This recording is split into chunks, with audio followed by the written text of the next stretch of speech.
सरकार का हर आंकड़ा वो है फर्जी। कुछ ट्रेनें खाली आ रही हैं, सुनने में आया गोरखपुर वाली खाली ट्रेन गई है पूरी।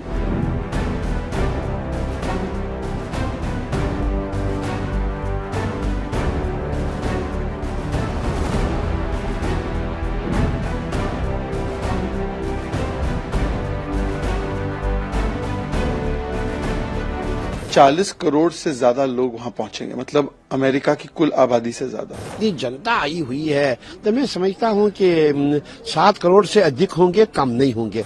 अखिलेश जी को भारतीय संस्कृति और सभ्यता से क्या रार है कि बार बार प्रश्न उठाते हैं। अखिलेश जी को यदि केवल तस्वीरें देखने या वहां पर प्रत्यक्ष जाने का मौका मिले तो उनको दिखाई देगा कि एकता, आस्था और भक्ति का महाकुंभ है, जिसमें कि करोड़ों करोड़ों श्रद्धालुओं ने ऑलरेडी अमृत स्नान करने का काम और वहां पर पहुंचने का काम किया है। और 40 करोड़ से ज्यादा लोग वहां पहुंचेंगे, मतलब अमेरिका की कुल आबादी से ज्यादा। एक तरफ तो महाकुंभ की पूरी दुनिया में, पूरे विश्व में चर्चा हो रही है, सनातन और हिंदू समाज की प्रशंसा हो रही है इस पूरे आयोजन के लिए। पर यह दुख की बात है कि बार बार यहीं पर बैठे कुछ लोग सनातन का, हिंदू का अपमान अपनी पहचान बना चुके हैं। पहले भी कहना कि महाकुंभ में जाकर मरना है क्या, ये उनके विधायक ने कहा।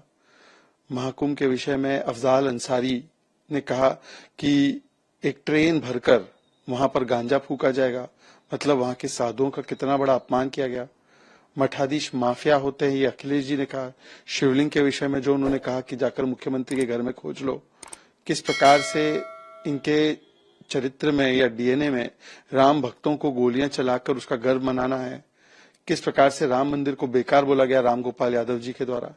तो सनातन को दो गाली, महाकुंभ को दो गाली ताकि मिले वोट बैंक की ताली, इस प्रकार की बातें करना, ये इनके वोट बैंक की, इनकी राजनीति की प्रणाली बन चुकी है। एक रिपोर्ट CIT की आई है कि इतने लोग वहां पर पहुंच रहे हैं महाकुंभ में कि लगभग 2 लाख करोड़ की GDP में एक ग्रोथ होगी, क्योंकि इस प्रकार का वहां पर इकोनॉमी जो है बढ़ने वाला है इस पूरे आयोजन से। अब इन चीजों को भी नकारना चाहे तो ये तो वही हो गया ना कि सबूत गैंग पहले सेना से सर्जिकल स्ट्राइक के सबूत मांगती थी, अब सनातन से सबूत मांग रही है।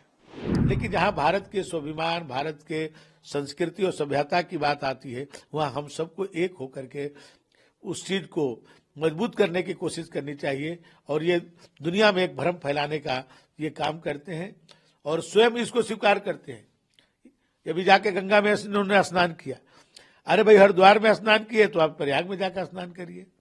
144 साल के बाद ये तिथि आई है, कभी तो ये कल जब दोबारा होगा हम सब कोई नहीं रहेंगे उसमें से, तो ये हम लोग के लिए अवसर मिला है, उस अवसर का लाभ लें, हम लोग अपने जीवन को धन्य करें, वहां जाकर के स्नान करें, इस पर काम करना चाहिए।